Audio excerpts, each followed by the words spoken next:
Olá! Vamos mergulhar num mundo que a gente não vê, mas que comanda absolutamente tudo na nossa vida. A bioquímica. Sabe? É a química que está por trás de tudo, que faz a vida acontecer. E a gente vai desvendar alguns desses segredos hoje.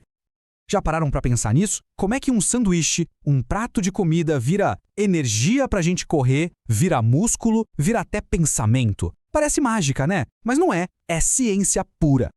E a resposta para esse mistério todo tá aí, na bioquímica. É como se fosse uma sinfonia química, sabe? Uma orquestra tocando perfeitamente dentro de cada uma das nossas células para transformar o que a gente come em vida.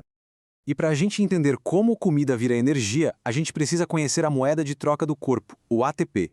Pensa nele como se fosse o dinheiro da célula. Tudo que precisa de energia, o corpo paga com ATP. É ele que banca tudo, desde um piscar de olhos até correr uma maratona. Ok, mas antes da gente conhecer os atores principais dessa história, a gente precisa entender o palco onde tudo acontece. Vamos falar um pouquinho sobre o ambiente da vida, ou seja, a água e o equilíbrio delicado que existe dentro da gente. E a primeira coisa para entender a água é um conceito chamado polaridade. É mais simples do que parece. Imagina que uma molécula tem um lado um pouquinho positivo e outro um pouquinho negativo. Ela acaba funcionando como um ímã bem pequenininho. Isso é polaridade. Na molécula de água, por exemplo, o oxigênio é mais fominha de elétrons. Ele puxa os elétrons dos hidrogênios para mais perto dele. Com isso, o lado do oxigênio fica meio negativo e os lados dos hidrogênios ficam meio positivos. E pronto, temos o nosso pequeno ímã. E qual a grande sacada disso? Essa polaridade faz com que as moléculas de água grudem umas nas outras, como se fossem pegajosas. Elas formam o que a gente chama de ligações de hidrogênio. É por isso que a água tem as propriedades que tem e, mais importante, é por isso que ela é o solvente universal, o líquido perfeito onde todas as reações da vida podem acontecer. Outra coisa super importante nesse ambiente é o equilíbrio da acidez, que a gente mede com a escala de pH. O nosso corpo, olha, ele luta o tempo todo para manter o pH do sangue numa faixa minúscula, ali perto de 7,4. Se sair um pouquinho disso, já começa a dar problema sério. E como o corpo faz para se proteger dessas variações? Aí entram os heróis silenciosos da história, os sistemas tampão.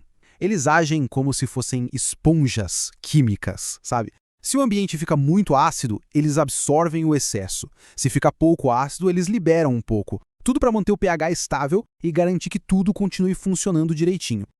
Bom, com o cenário pronto, tá na hora de conhecer os atores principais. Vamos começar com os carboidratos. Eles são a nossa fonte de energia mais rápida, o combustível principal que a gente usa no dia a dia.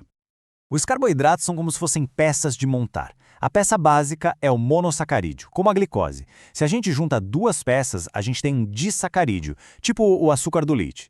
E se a gente junta um monte de peças formando um colar bem longo, aí temos um polissacarídeo. O glicogênio, que é a nossa reserva de energia, é um exemplo disso. E o corpo tem um sistema genial para controlar essa energia.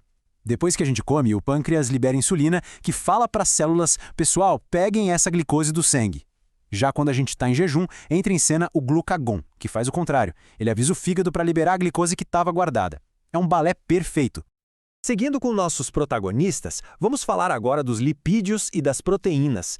Eles são muito mais que só energia. Eles são os construtores e os operários do nosso corpo. Olha só esse resumo que legal.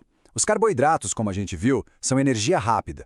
Já os lipídios são o nosso estoque de energia para longo prazo e também formam as membranas das células. E as proteínas? As proteínas, feitas de aminoácidos, fazem de tudo um pouco. Dão estrutura, aceleram reações, transportam coisas, são as faz-tudo do corpo. Lipídio não é só gordura. Eles são o nosso grande reservatório de energia e, super importante, eles formam a barreira de proteção de cada uma das nossas células. Sabe a diferença entre a manteiga, que é sólida, e o azeite, que é líquido? Está na forma da molécula. As saturadas são retinhas e se encaixam bem. As insaturadas têm umas dobrinhas que não deixam elas se compactarem.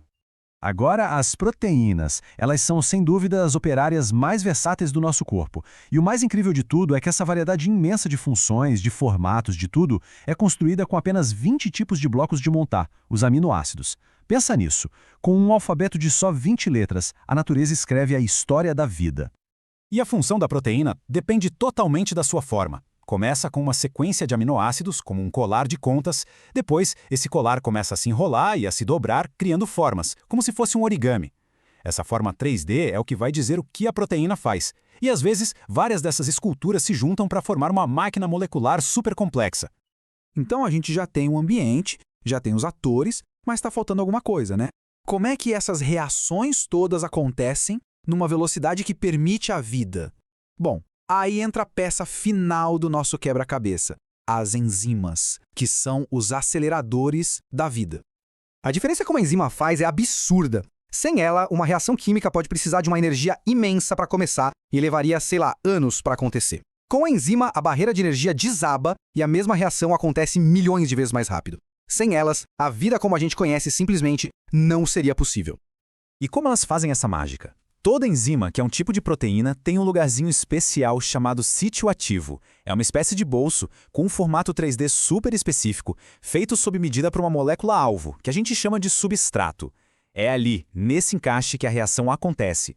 A primeira ideia que os cientistas tiveram para explicar isso foi o modelo chave e fechadura. A lógica é simples, né? O substrato seria a chave e o sítio ativo da enzima a fechadura, o encaixe perfeito e rígido. É uma analogia boa, mas a história é um pouco mais interessante. Hoje, a gente sabe que o modelo mais correto é o do encaixe induzido. Nesse caso, o sítio ativo não é totalmente rígido. Quando o substrato chega perto, a enzima meio que se molda a ele. Ela muda de forma para abraçar o substrato. É mais como uma luva se ajustando na mão do que uma chave numa fechadura. É um processo muito mais dinâmico. E claro, o corpo não deixa essas máquinas superpoderosas trabalhando sem controle. Existe um sistema de regulação muito esperto. Geralmente, o próprio produto final de uma série de reações pode ir lá na primeira enzima da fila e desligá-la temporariamente.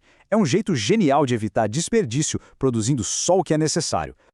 No fim das contas, fica muito claro que o nosso corpo é uma orquestra química e é afinadíssima. Cada molécula, cada reação tem o seu papel. Entender um pouco dessa música, desde a água até as enzimas, nos dá uma noção do quão incrível é a máquina que a gente habita. E a pergunta que fica é, sabendo de tudo isso, o que a gente pode fazer para manter essa música tocando da melhor forma possível?